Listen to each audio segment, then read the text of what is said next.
ఢిల్లీ మద్యం పాలసీ కేసులో ఢిల్లీ ముఖ్యమంత్రి అరవింద్ కేజ్రీవాల్కు సుప్రీంకోర్టు బెయిల్ మంజూరు చేసింది.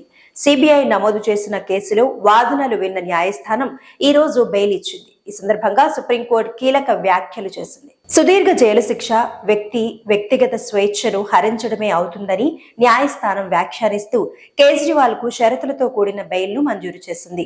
మద్యం పాలసీ కేసు గురించి మాట్లాడవద్దని సూచించింది. 10 లక్షల రూపాయల వ్యక్తిగత బాండ్ సమర్పించాలని ఆదేశించింది. ఢిల్లీ మద్యం పాలసీ కేసులో సిబిఐ తనను అరెస్ట్ చేయడాన్ని సవాల్ చేస్తూ కేజ్రీవాల్ సుప్రీంకోర్టులో పిటిషన్ దాఖలు చేశారు.